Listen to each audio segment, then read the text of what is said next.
I'm going to share something that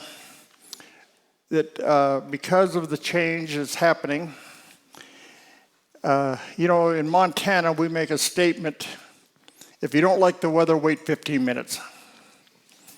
Well, that's the way it is in Breakforth Bible Church. If you don't like the church, wait 15 minutes. It'll change. And that's what's happening now. Our church, Breakforth Bible Church, is in a perpetual state of change. The thing that most people detest is change. And so the very thing you detest is the very thing we do the most of. And it's not because we're trying to tick you off or have you go elsewhere. It's just a part of, if you're going to walk with God, you're going to change, or you're not going to walk with God. Because he changes not. And as you grow in him, you have to change to keep up with him. And so why change is inevitable and why change happens. We should always be going uphill. And so that's, I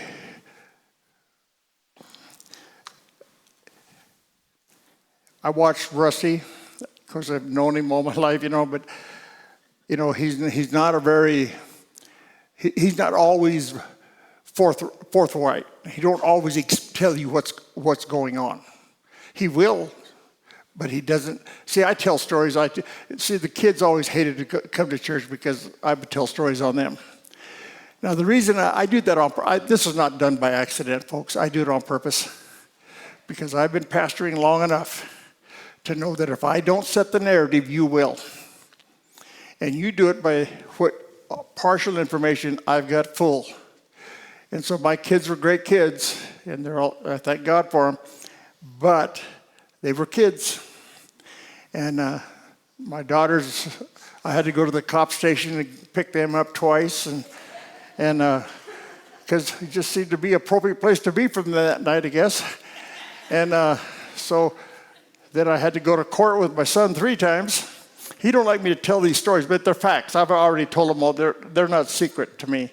And I did it because, see, people, if I didn't do it, if I didn't set the narrative, people would hear. Right now, there's a major ministry that I'm a part of that their son and daughter-in-law, I went on the internet, and they are mugshots. And we're talking major ministry. But the mugshot of the young man of the son that was just put in as the head of a major portion of that ministry, his wife is involved in dogs and cats, which they're good, I guess. But I'm not I like dogs. Can't stand cats. Sorry, Elena. Poor Elena's heard more stories about roadkill cats than you can shake a stick at since she's joined the Phelan family. But anyway, this lady loves animals. Dogs and cats had kind of a deal in I'll call it an orphanage because I can't think of the proper name. But anyway, they arrested him for animal abuse because there was a dead cat in the house. Praise the Lord. Anyway. Okay. But anyway, there was a dead cat in the house, and they said the house smelled like urine. My God, have you ever been in a house where dogs and cats are at? On any mount? Anyway, listen. I'm going to preach on vision today, so let me get. So anyway, but that's I set narratives with my own family because I didn't want the church to come up with the idea they thought it went, and it wasn't the truth. And all it does in a small church, small town, it always causes headaches. So I set the narrative. So I started telling stories on my kids and on my wife, and on me, mostly on them. So anyway, open your Bibles to the book of Proverbs, chapter 29.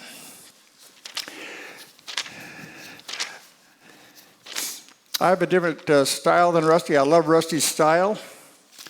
I just love the way he preaches. And but I also love the way my daughter Brandy preaches and teaches. And I also love the way that Terry preaches and teaches and prays. So I sit there, and Sally and I have, through the years, have been able to watch our kids from ain't doing nothing to doing what they're doing. And we just sit there and go, we have to pinch each other and say, that is our kid, right? Because we've got to see both sides and all the way up. But to see the maturity, to see the growth, and see how God has anointed them just absolutely thrills me and Sally. Okay, moving on. Proverbs 29:18 says, where there is no vision, the people perish, but he that keeps the law, happy is he. I'm going to tell you a little bit about our church. We moved from Miles City to Glendive the day after Christmas of 1984. I was raised just outside of town here. And so on the Potter River, on the home place, but we moved into town during the week to go to school when I started high school. And so anyway, life goes on. I do my thing.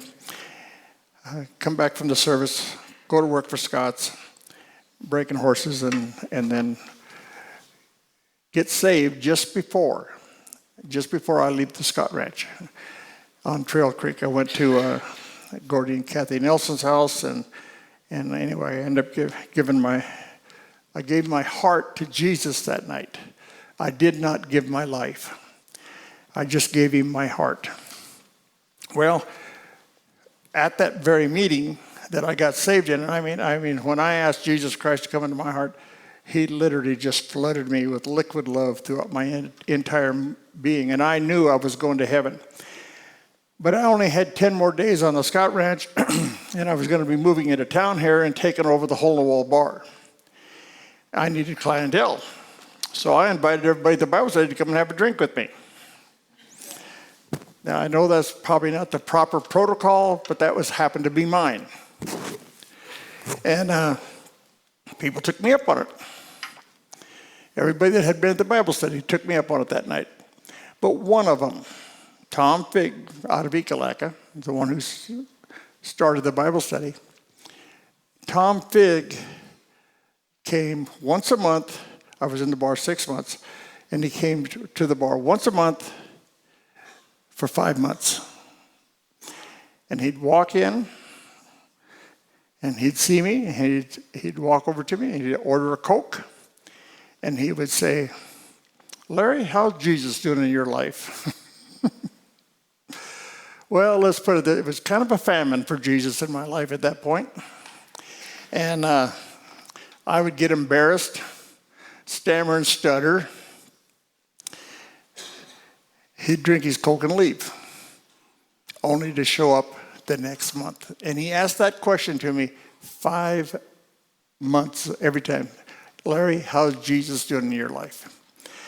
Well, Jesus was not prospering at all in my life. Anyway, that's where it's at. So anyway, then I go off I went up north because you get to see Merlin. I saw Merlin one time when I was here visiting, but Merlin and I don't know how many of your boys, but at least Brian. So he shot a lot of my horses. I can shoe horses, but I suck at it. Merlin does not. What he would do in an hour, it would take me 2 days or so to do it. And so anyway, he shod my horses out there a lot. And so that's where I got to meet Merlin. Were you a Christian at that time? Oh, you were. You just kept it a secret? But anyway, I didn't, I didn't know he's a Christian. I was, I was getting started. Was I a Christian at that time? Yeah, I was, had to be. Yeah, I was going to church. So, I'm like a car. You put me in a garage, and I think I'm a garage. But anyway, I thought I was a Christian because I was going to church. But I really was a Christian at that time. But anyway, so that's where I got to meet. I met Merlin and Brian, and it was just through shoe and horses, but because of his lifestyle and because of his of what he did, it was one of those deals where you just kind of. For me, it was, even though it was never a closeness, but I just really liked him. And then I find I come here one day and here's Merlin in church. Bless me to no end. So then I see him today. So it just made my day. But anyway, back over here to this vision thing. The word without a vision, this is what it says. I don't know what version, because I don't always write down the versions that I'm quoting, because I read the King James almost primarily, but I use the other versions to understand what the King James is saying. But he said, without a vision, people cast off restraint. Now, I'm telling you this because when I left from here to Miles City, and like Krista mentioned, we had 15 chairs in the basement of our house, and I never filled them. Never filled those 15 chairs. And we was there for, I don't know, I had my first Sunday morning service on Easter Sunday of '85. But in this process, I'm supposed to be a pastor. Now, I have been raised on a ranch all my life, other than the service time and the bar. I knew how to spur a horse in the belly, and I knew how to kick a cow in the belly. So that was the extent of my knowledge, and so all of a sudden I'm supposed to be a pastor. And I'm not questioning. I wasn't questioning because I knew what I was called to do. But I have zero training, and so I'm supposed to build a church, and I'm just stuck. So what I did is I began to pray Habakkuk chapter 2, verses 1 through verse 4, and Proverbs 29:18. And I knew that from those two different passages, that I needed a vision other than just the fact that I was a pastor. And so, because I really had a difficult time in calling myself a pastor, because I couldn't picture that. And so I needed a vision. And I'm grateful to God that I was as ignorant as I was, because had I thought I was a pastor, I probably never would have looked for a vision, a plan from God. But because I've got several strikes against me. Number one, nobody knows me in Glendive except my brother. Him and his family are coming.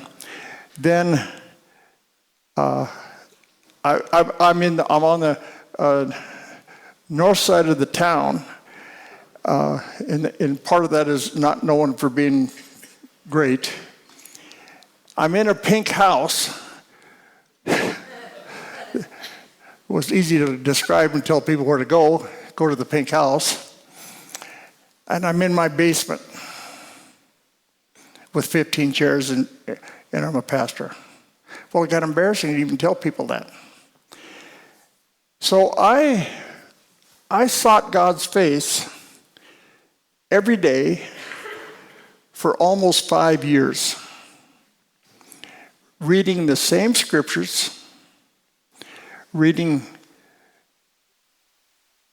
seeking God's face. How? Because I was an aggressive, in-your-face type soul winner.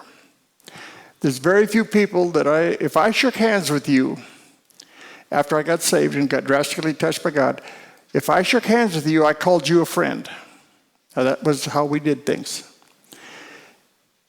But what would haunt me is that I had people that I called friends that I knew and was fairly sure that they were not going to heaven. And so because I called you a friend, I decided that I had to have guts enough to start and talking to you about Jesus. And I did that. I did that literally shaking. But because I was so concerned for you, and because I just couldn't picture me calling you a friend and you go to hell, that I couldn't picture that's not a friend. So I would invent ways to talk to you, and it didn't matter where I was at. I can tell you, Trails End, Bison were the two places that Alta Club was the two places, but I'd kind of quit the Alta Club. But the Bison and the Trails End, I was at a lot. As a Christian, I wasn't there to drink. I went there because those were the people I knew. And I knew that I could talk to them. If they were half drunk, they were usually easy to talk to. And so, but I did that because, and I would come, but I caught a lot of people there. And there were places too, but those places I went after them. Because see, they talked my language. They were my people. They were people I liked. They were people I could relate to. And so that's why I did what I did. But out of that, I ended up getting a vision. God began to form something in me because of my aggressive nature, as far as going, I went door to door. I did this all by myself. There was times that, like say, what Ryan wasn't, he was just a kid back then, but when we would go to, we used to send people out 2 by 2 on door-to-door witnessing. Well, people don't like to do it, and I don't like it either because it's a cold contact. Your success ratio is almost minimal.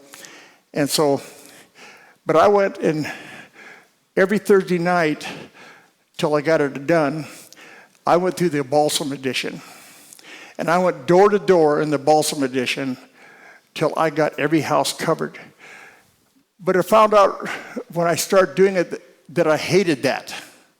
Because if I happened to knock on Shane and Lindsay's door, they're Christians, I after people got by the fact that I'm not a Mormon or a Jehovah's Witness, they then maybe get something to talk on.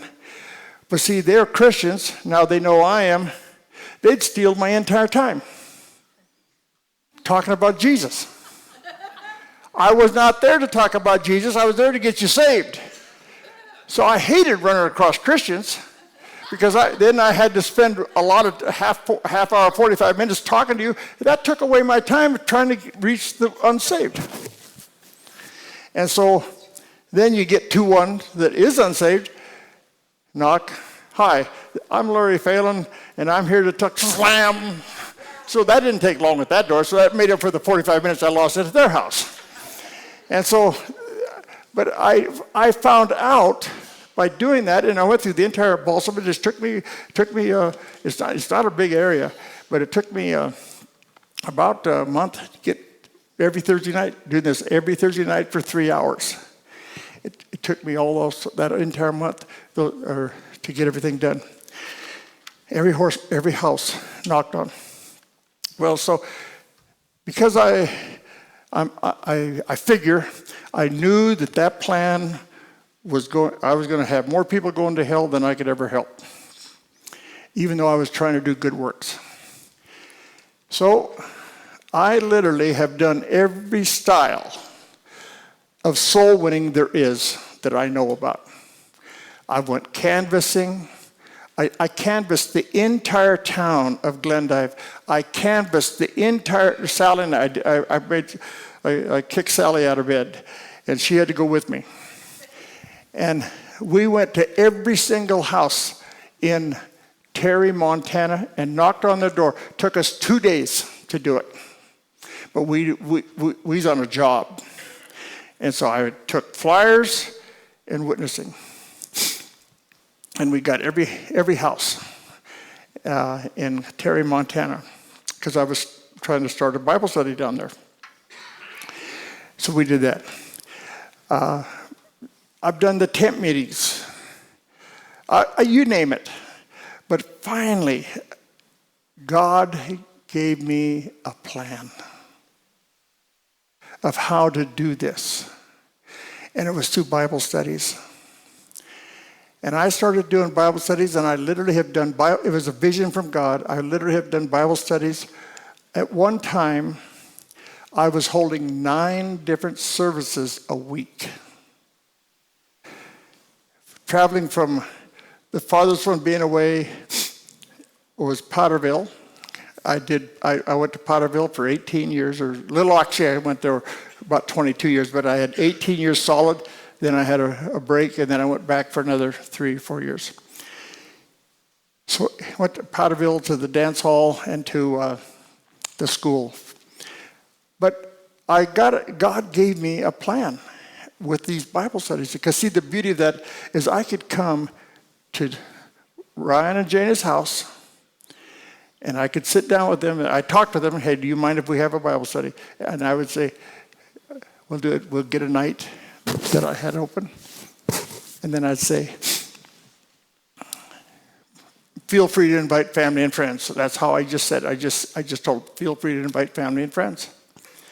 But see, the beauty of that was, they opened their door to me. I could sit in their table. This is what I say, okay? It probably need a little fine tuning on me. But see, I'm on your manure pile. And it's a little hard to whip somebody on their manure pile. So I could get there on their manure pile, because if they didn't like me, all they had to do is kick me out, right?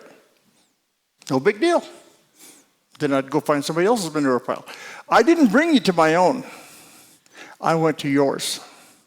So you would be comfortable, and you would be the one in authority. That's why I did it. So if you didn't like what I did, then you had a way out.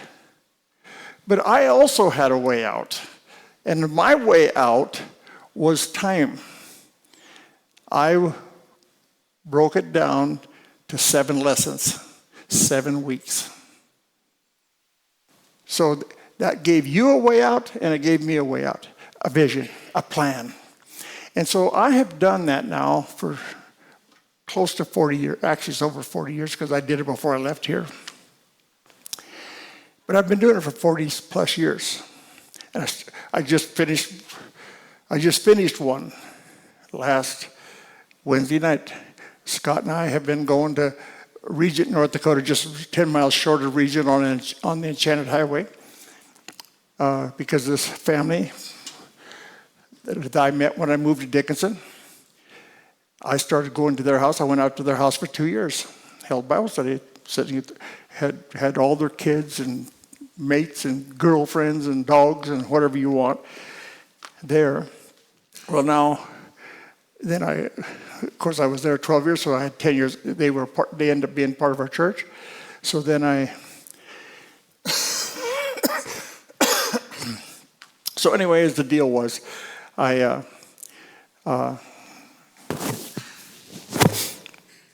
excuse me, I went back down for the rally. I get a phone call 10 days before the rally, and they asked me to please come out to their house, because they had a situation that was in dire.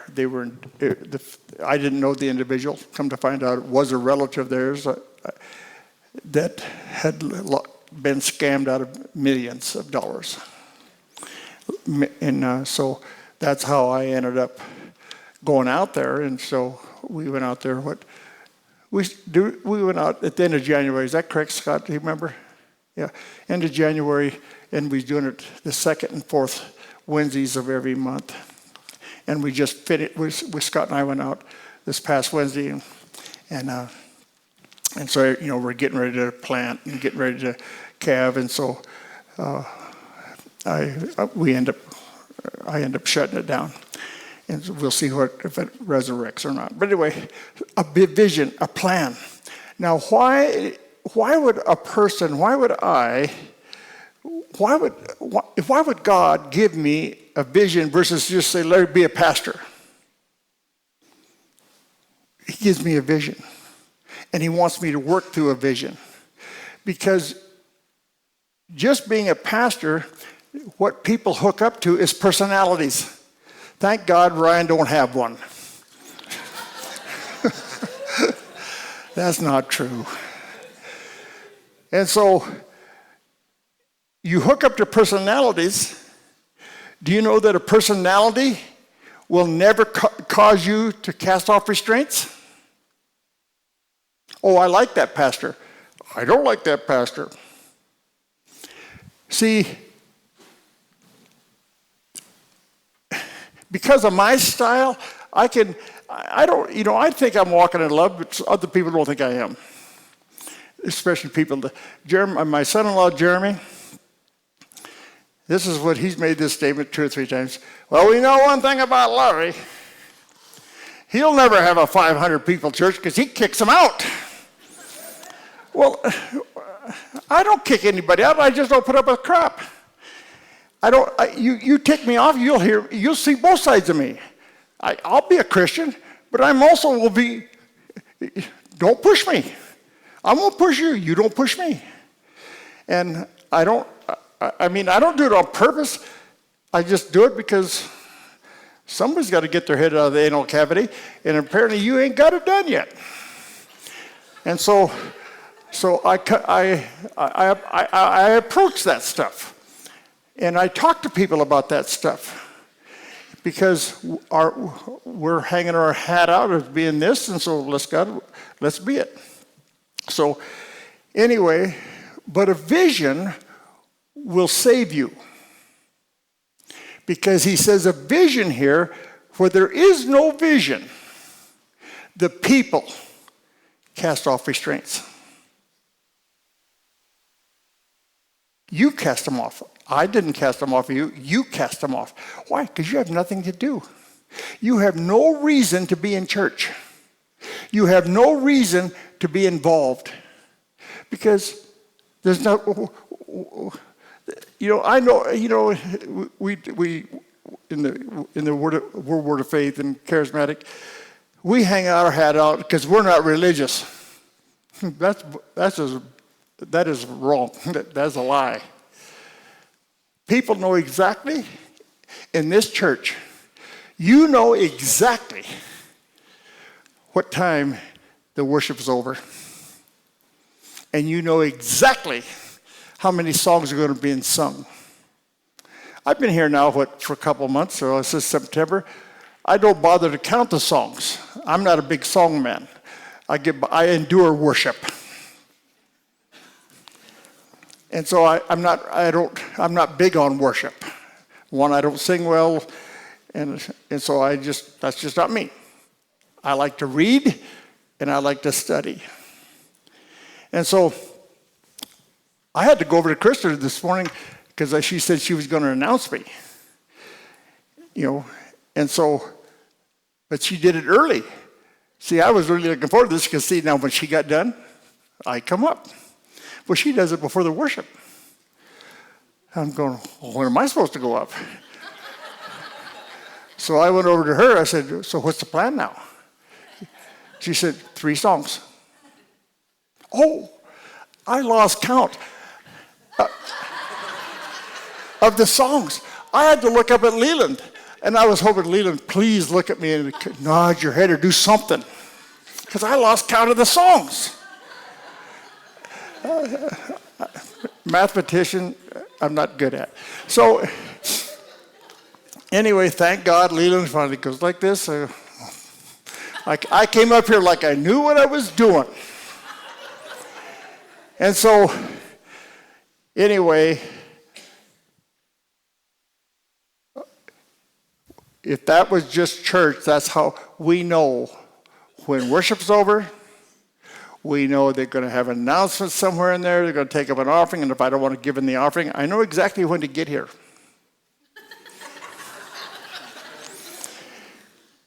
That's religion, folks. That is religion. Because I want the message. How do I know people do that? I pastored 40 plus years. I watch people do that over and over. Devout people, people I love dearly. But that's what they did. But we hung our shingle ladders up being religious. That's a crock. So anyway, moving on, we need a vision for people to be able to cast off restraints, to get them involved. So their focus is not on themselves, but on what is God doing? What is God doing with my church? What is God doing with me? And what can I do? I mean, you take a look in this church. See, this church was founded on vision. But inside that vision are visions.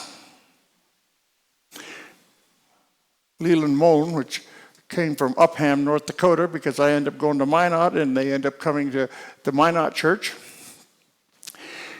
And Leland didn't even know there was a Miles City. So now he's here. Now he's not here because of Rusty's personality. He's here because of a vision that God took to Minot. Him and his family are heavily involved in this. And he's got a vision. He had it long before he met us. His vision and his entire family's vision is music. They jam all the time. Kind of like, probably like yours, Eileen, where you probably was a jamming family. But music, a vision. So see, God He's brought, well, Wiley's up here. I didn't even know Wiley could sing. I see he don't do much of that, but I didn't ever would have pictured you up here, Wiley. I had another image of you, and it wasn't on the stage, okay? Because I've known Wiley since we were kids. And so, but anyway, he's up here. Folks, he's playing the guitar. That's a vision, folks. See, a vision, God gave me a vision for this, to do this, and then out of that vision comes visions. I know the kids are downstairs. Well, Jana, because she supplies most of them. But anyway. So anyway, Jana, how many people do you have work in nursery and children? 5 or 6? Oh, today. Anytime, yeah. Yeah. Okay, 5 or 6, yeah. 5 or 6. See, that's a vision. Do you know where you'll never catch me? In the children's ministry. Or in nursery. I've never changed it. I might have changed one diaper in my life. I had 3 kids. That wasn't my job. I wrangled horses and milked cows. My wife didn't do any of that. I gathered eggs. I fed chickens. I did that. She cooked, cleaned, and wiped. We understood our roles. She's never mowed a lawn in her life. And told me, she said, I never will. That's your job. So guess what? We set boundaries. She does her boundary, I do mine. It's worked well for us. It's worked well for us. Now I understand in the modern day man's supposed to be doing dishes and all that stuff. Well, I did dishes a couple times because I fell into them. But that's about as far as I went. I just don't do that. That was Sally's job. She didn't wrangle horses. She didn't milk the cow. She didn't gather eggs. She didn't break horses. I did. So she could have a place. So that's how come Rusty won't allow me to preach at his marriage seminar, because he knows I'm too old-fashioned on this stuff. But anyway, so a vision, see? So we got visions inside this vision. I mean, you take, Ryan, before he started being pastoring and associate and before Bible school, you worked with youth, and you've been an usher and a greeter for years. Lyle and I and Nora, we go back to the very beginning of this church. In 1978, right? Somewhere there. Lyle we was at a prayer meeting, and I pick on Lyle because God showed me that he didn't have both oars in the water.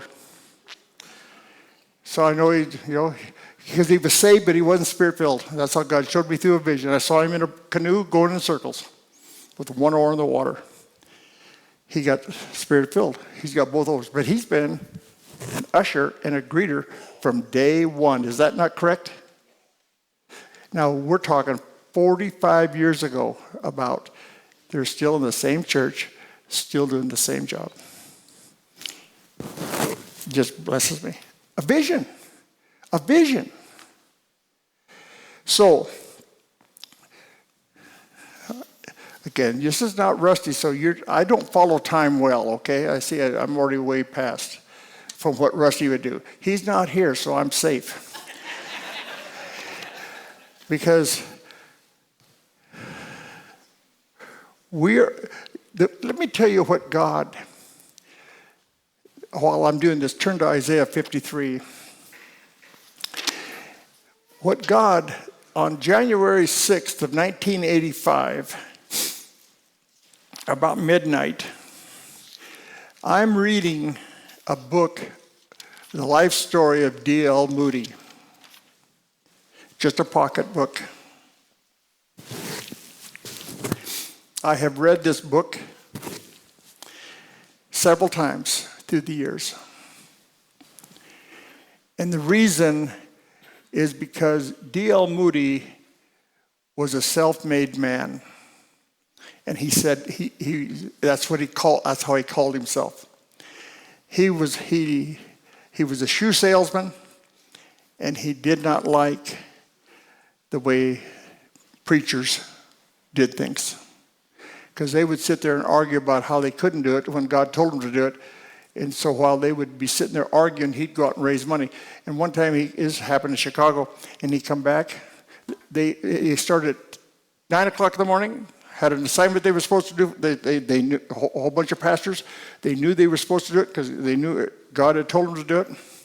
So they meet. He leaves at 1 o'clock in the afternoon. And from 9 o'clock to 1, all they did was argue with each other how they couldn't get it done. He leaves. He comes back at 4 o'clock. Their conversation hasn't changed at all. They are still arguing about how come they can't do the job. DL gets their attention. He says, let me tell you something, boys. While you've been sitting here arguing about the fact that you can't get it done, he said, I went out and raised $10,000. He said, now listen, are we going to do something or not? But he went out, but that was what he did. Well, now he ends up going overseas to another minister, but God speaks to him. And speaks, and they write it in the book, and from the time in that book that I was reading, when you see this phrase, it is on every page or every other page for the rest of the book. And on the last night, just 2 pages before the end of that book, and I'm finishing up that book, the phrase was this: the world has yet to see what God can do with one man wholly committed to me. Now, I had read that phrase from the time it was initially given to him to where it actually was I didn't know it was the last time. I knew I was getting close as I'm close to the end of the book. But it turned out to be the very last time that I read that phrase, and it was in italics. The Spirit of God spoke to me. And at that time, this is what he said: Glendive has yet to see what God can do with one man and his family wholly committed to me. Now, I knew God was speaking to me that night. It was so real. It shocked me when he did it. And I stopped And I looked up and I said, oh God, we'll try to be that family, because I didn't think we could be. I just said, God, we'll try to be that family. Well, he has since modified that. The same phrase. But now the last time he spoke to me was, this region has yet to see what God can do with one man and his family wholly committed to him. But the beauty of that is that now it's not one family. It is families. We've got families that have hooked up to this vision. We've got families that are laboring to bring this vision to pass. We're working together. It ain't the Phelan family. We just was the one that started it. And yes, we're heavily involved. But I'm telling you what, we got, just in this church, I better not start naming off names, because I'd have, because I don't know all your names. But then you'd get mad because I left you out.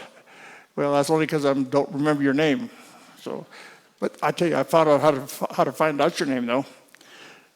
My name is Larry. What is yours again? Never once have you got the answer wrong.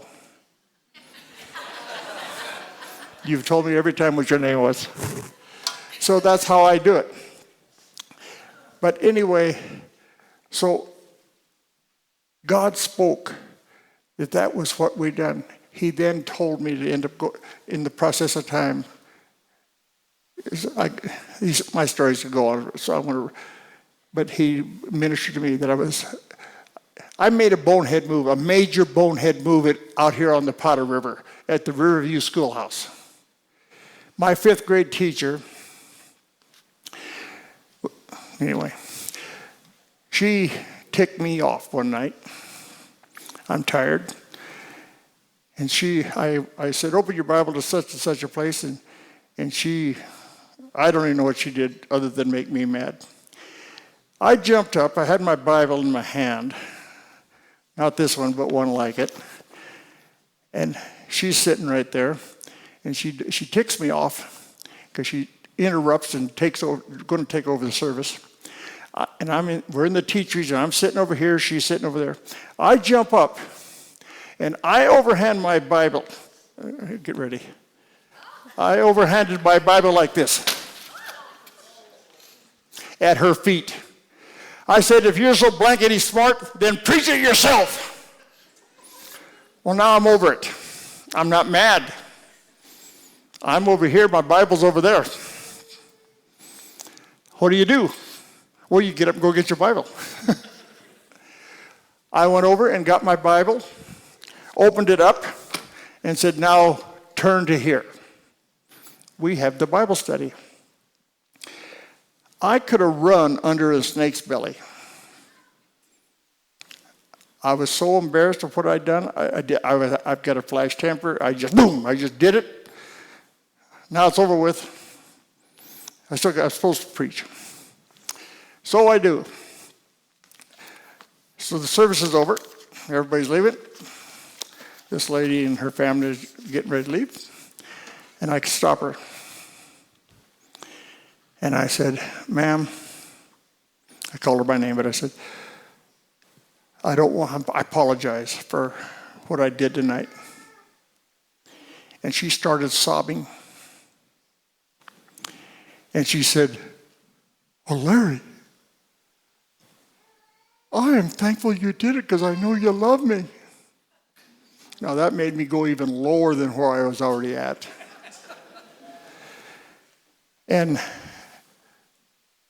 But that night I left. That Bible study headed back to Glendive. And I'm just so disappointed. I'm so frustrated with myself. I'm crying out to God. And I asked him 1,000 times to forgive me for what I did that night. I already asked her. She said she did, but the point is I was talking to God. And so finally, I said to God, well, one, I said, I'm going to quit. Apparently I can't do these Bible studies because I'm an idiot. And so, and I spit that out. And as soon as I shut my mouth with that, I jumped and screamed, "But God, if you're doing this to train me, to educate me, and put a plan in my heart, then I'll never quit." And that night, when I did that second statement, that night, this thought went into my head. Oh, I think he wants me to start churches. Now, I had just pulled a bonehead move just an hour ahead of that, hour and a half ahead of that. And then through that bonehead move and me crying out to God, he said he wanted to start churches. And that's where we went. That was the vision. But it started from Bible studies, and it started from a bonehead move I pulled. So, let me take you now to Isaiah. If you're not in Isaiah, then forget about it all. Just read from mine. But Isaiah 53 says this, and this is where I'll close. I'm not done yet, but I'll close. He says here, that was Isaiah 54:3. He says, well, in verse 2, he says, "Enlarge the place of your tent, and let them stretch forth on curtains of thy habitations. Spare not, lengthen your cords, strengthen your stakes. For you shall break forth on the right hand and on the left, and your seed shall inherit the Gentiles and make the desolate cities to be inhabited." When I read verse 3, because I was looking for the name of a church, I was looking for a church name, he spoke to me, "Break forth," out of that verse.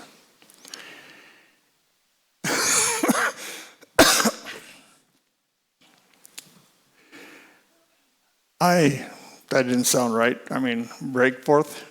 So I went, break forth church? No, I don't like that.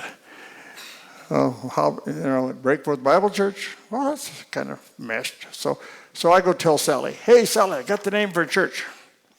So I tell her, break forth Bible church. She hates it.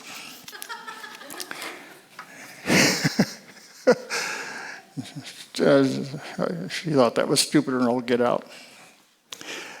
Well, anyway, thank God she was wrong. But what I did is I went home. I was at a pastor's meeting when God gave that to me, so now I go home where I got some chance to break down these words, and so I looked them up. The word break from the original text is this: burst out, to come abroad or spread abroad, to compel, disperse, grow, increase, so on and so forth. That ministered to me because of the word compel, because I was known for that. I would compel people. So that ministered to me. The next word, break forth, other than the number fourth, the fourth, all I could think about was just going. But I looked it up, and it means this: to bear young, act as a midwife, to show lineage. Now, from day one of me pastoring in the basement of my house, from living here we had a church building at that time, but then from the basement of our house, I detested the Word of Faith churches, not because of the message, but because every Word of Faith church had zero vision for longevity. And I hated that. And because I was not going to be a one-night stand in any arena.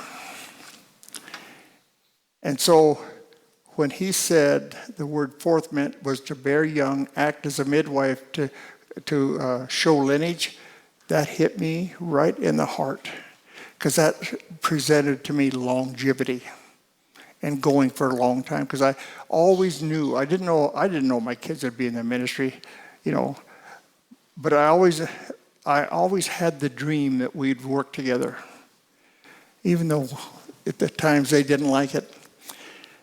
But that lineage, I couldn't get away from that. And that's how come I knew that God had called us. That was the name, but had called us, and that I was going to start churches. That was what it was 100% confirmed inside of me, because I was going to show a lineage and have a lineage. Then the last word, in here he says, you're going to break forth on the right hand and the left, your seed.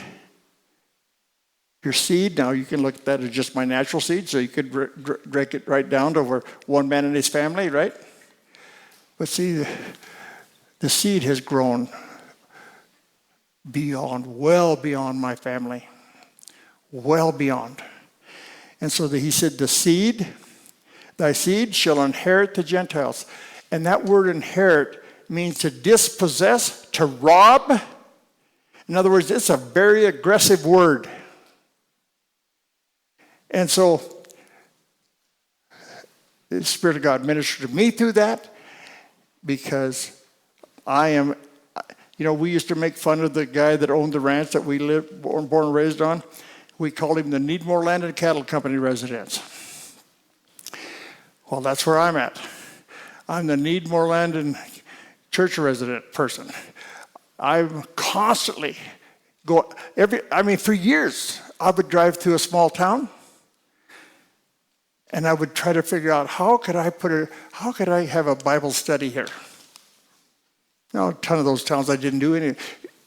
Krista mentioned the Vapor Lights.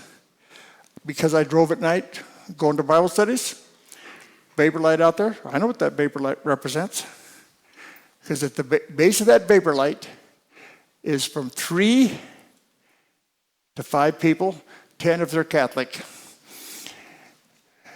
Every one of those lights had people at the base of that.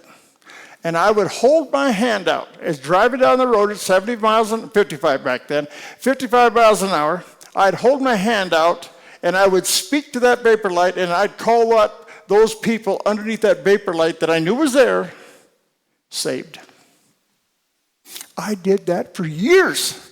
I tell you, I shared about it so much that I had a pastor call me up.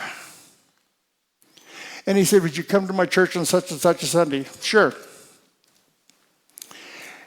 I said, what do you want? What are you wanting from me? He said, I want your Vapor Light ministry. I want you to tell about your Vapor Light ministry. I said, my what? He said, your Vapor Light ministry. I said, help me. What do you mean by that? He said, well, you've been telling stories of how you've been praying over Vapor Lights. Okay. I didn't know it was he called it a ministry. So what did I do? I went and talked about Vapor Lights or whatever ministry. But see, I'm dispossessing the land that God has given us that the devil has taken. I hate it. I mean, if you guys want to listen to some good testimonies, go on Break Forth Bible Church and go to the testimonies. It says the leadership class. 3 weeks ago, Scott Zebarth shared his testimony. Phenomenal. The next week, last week, Kim Pela and Tom Pela shared. And then today, Dave Smith shared. Now next week's Easter, so I'm not going to do it. But down the road, I've got Arnica online. And I'm, because we're going to cause a revival just like George Wilkes Booth did with testimonies. This is how one generation blesses the next generation. You share your story. Most of us won't witness because we don't know a scripture. Forget about it. You got a story, tell your story. It will encourage people. John Wesley and George Wilkes Booth did. John Wilkes Booth, as per what Smith Wigglesworth said, turned a whole region upside down just by getting the alcoholics, the drug addicts, and the people that got saved to tell their story. Folks, we got all the above today. All we got to do is start telling our story. That's how my rally this year is going to be on testimonies. But I started it here. And you want to hear, I mean, it's amazing. 4 testimonies already, 4 testimonies have been shared. All 4 of them have covered a different area. I was rather amazed by Dave's testimony. I knew a portion of Dave's testimony because I'd only heard that it happened years ago. And I was hoping he would go that way because I didn't know the whole story. Well, he did. And I still don't know the whole story, but I know a portion of it. And it was very interesting. I was prompted to read Psalm 145, the first few verses, to start the leadership out this morning. And he said, the very first verse, he said, I will extol you. That's a word that's way above me. That's what Dad would call a nickel word. I didn't know what that word meant. So I looked it up. It means to praise enthusiastically. That's what the word extol means. I didn't know that. Today, when Dave comes up, what the turning point, one of the turning points for his cancer-free and being free of cancer came through the Lutheran hour, right? Yeah. And the preacher said that, why do you always focus on the negative? Why don't you you're breathing oxygen, aren't you? You're still alive. Why don't you give thanks to God for that? That hit Dave. Because he was focused on Dave, and he's focused on cancer. He went to praising for what was the good things that was happening. He wasn't praising God for cancer. He just got away from, he started focusing on the good. Well, 13 years ago yesterday, right? He was given, he's not in remission, he was given, he's cancer-free. But I thought that was amazing. Here God prompts me to read Psalm 145, and his story is of praise. Many of us never get to praise because we're too focused on what we're battling with. We lose focus of where we're supposed to put our name, put our thought. So anyway, he said to make the desolate cities to be inhabited. That's right now, those desolate cities are Miles City, Glendive, Dickinson, Minot, Williston, and Great Falls. Those are the desolate cities that God sent me to start a church. I went to 2 other towns, failed in both of them. So I'm not I've never aced a test in my life, so why would I think I could ace this? I didn't. I've got remnants in Sydney, and I get remnants in Ekalaka. And so I'm not, I'm not moved by failure. I learned something. Don't do it that way. So I know what I'm called to do, so I just find out, well, where did I screw up? He tells me, I change. Just that simple. So we're getting through a change, major change in headship of this church. On the 19th of April, Ryan will be put in as the head pastor. Rusty and Krista will no longer be the head pastor. Now, I understand. I love Rusty better than I like Ryan too.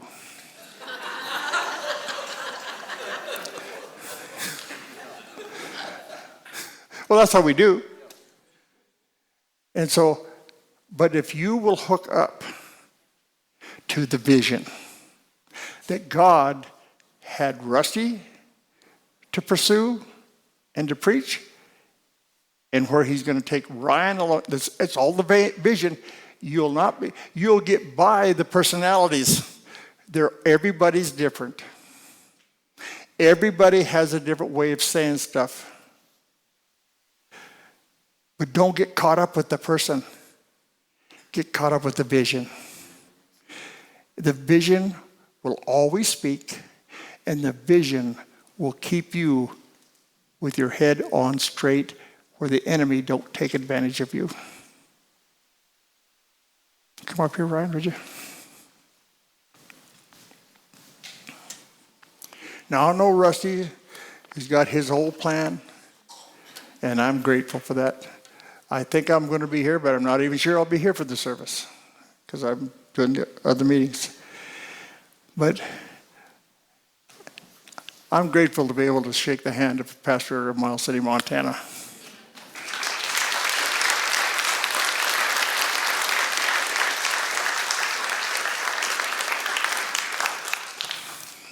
You aren't used to having a full hour and 10-minute service. You've got one today. I'm breaking you in for Ryan. And so anyway, I love you guys. If you have a need for prayer, now I don't know everybody here. So let me not. If Jesus Christ is not your Lord, you know whether he is or not.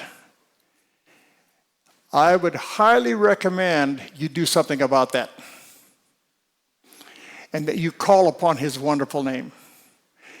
Every one of us that are what we call quote unquote Christians had a day, a moment where we did call on that name.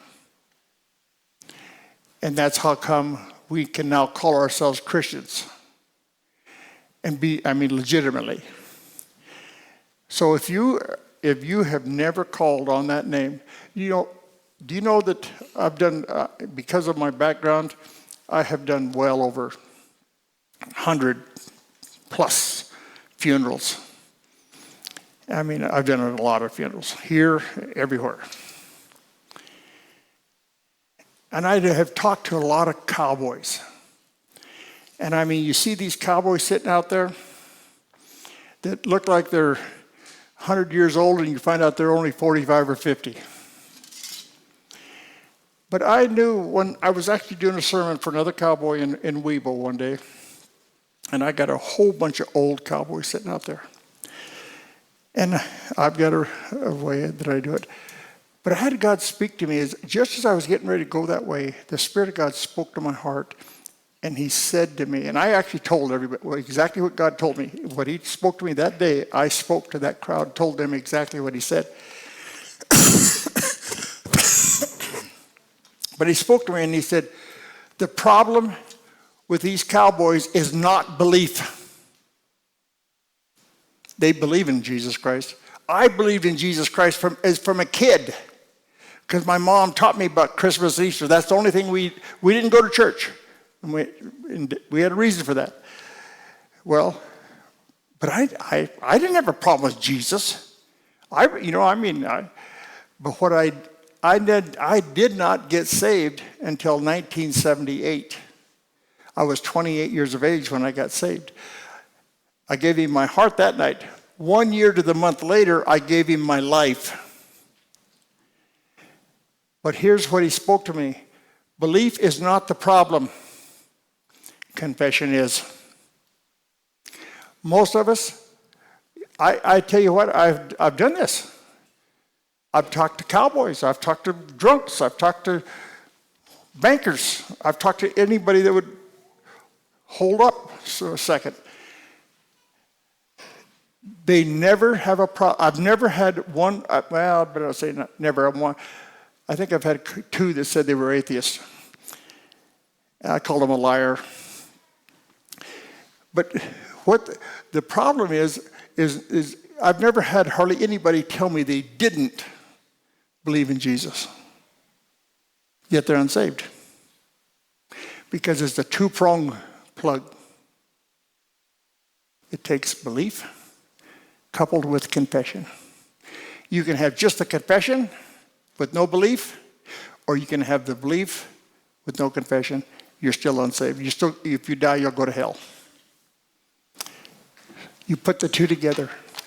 So sitting here today, there's probably nobody here that you would classify yourself as an atheist. But you're a believer. You believe in Jesus Christ. But maybe you've never, ever heard that you were supposed to confess him as your Lord and Savior. If you fit that category where you've never done that, please do not leave this house without talking to somebody and getting that changed. Okay? God bless you guys. You won't have to come to church next week because it's, See you later.